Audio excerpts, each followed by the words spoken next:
Hey guys, welcome back to my channel. I recently went to Paris and it was one of the best experiences I've ever had. So I wanted to talk to you guys a little bit about Paris. It is so cute. First of all, it is adorable. It's full of life, full of character and charisma, and it's just so adorable, and I cannot believe it was as beautiful as it was. And I'm really sad to be back home because it is not nearly as cute here as it is there. And I just think it's really cool how old Paris is compared to America and a lot of other countries. There's a lot of history, and as you walk through the streets, you can really feel that.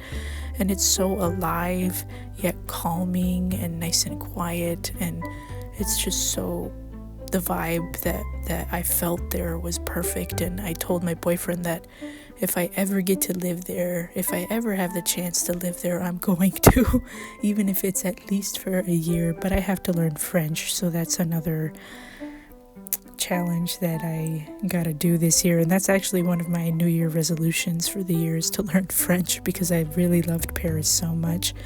When we went, it was really awkward because all of my friends told me that, oh, you don't need to learn French, everybody speaks English there. And we were just like, oh, okay. And we sort of planned this trip on a whim. We didn't have this planned at all. We just sort of said, hey, let's go on a trip. And we were, strategizing a few places, but then I jokingly said, oh, let's go to Paris. And my boyfriend was like, oh yeah, let's go to Paris. And I was like, wait, really? And he was like, yeah, let's go. And so we went to Paris, but we were not prepared language wise, and so we ran into some really awkward moments, and I wish I had learned more French because of that. But next time we go, I'll be prepared, because I'm determined to learn French, and that'll be cool because I'll have learned 3 languages, which is pretty cool. But yeah, that's me looking cute. Look at me. Oh wow, that's so pretty. Look at me, little Perry. But yeah, it was magical in Paris. The Palace of Versailles was insane. I cannot believe they wanted more than what they already had, given the fact that nobody in our age is ever going to live the way that they lived. I mean, look at this. That's just insane. The other thing I will say is there was a ton of people, and my boyfriend just kept saying it was because the Palace of Versailles was never meant to be a touristy attraction, but because now it is, it's sort of packed all the time, which I understand. But I feel like I didn't really get to enjoy the moments that we walked through the rooms and looked at the sky ceilings and all of that. But looking now at these pictures, I'm just like, dang, I was there. I looked at all that. That's crazy. The other thing too is that day was really rainy and cold, and we waited in line for 2 hours at a scheduled time, which was kind of annoying, but we made the best of it, and it was a really good time. That was actually one of my favorite days. So and next is the Louvre. The Louvre was really beautiful. It was quite busy, but there were parts in the museum where it was more chilled out and there was less people. But I really enjoyed the Louvre. The Louvre was great. And we took a subway there, and it took us to like a connection in the Louvre.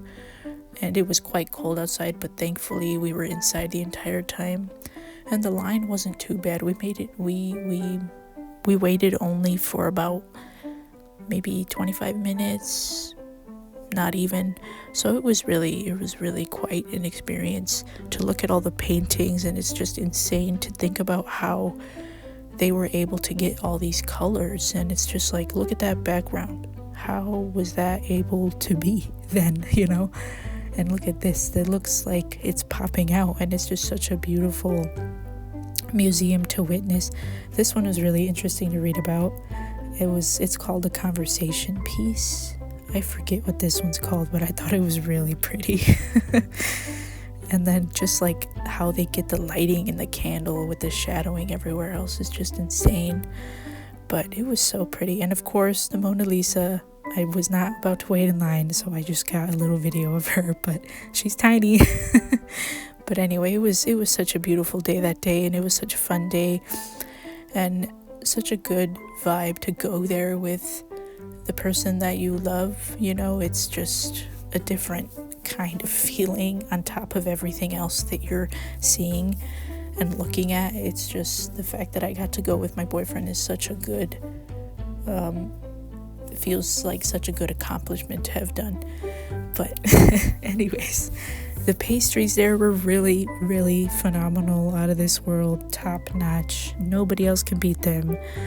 They really knocked it out of the park with their pastries. But that's chocolat choux. I don't know if I'm saying that right. Hot chocolate. And it came with hot steamed milk, and you pour it on top. And these are macaroons. They're giant, but they were delicious.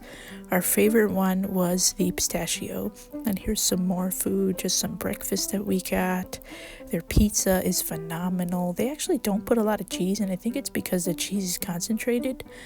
And they also have a huge Asian culture in Paris, and that was probably one of my favorite things to do, was just go to boba tea places and get Asian food. It was just so really top-notch, delicious, and everybody was so nice. I didn't have one bad experience with anyone.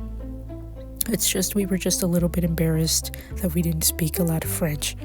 But we picked up a few things. We picked up enough, I guess, but I just wish I had picked up more to avoid those awkward moments. But it was a great trip, and again, I'm saddened that I'm back.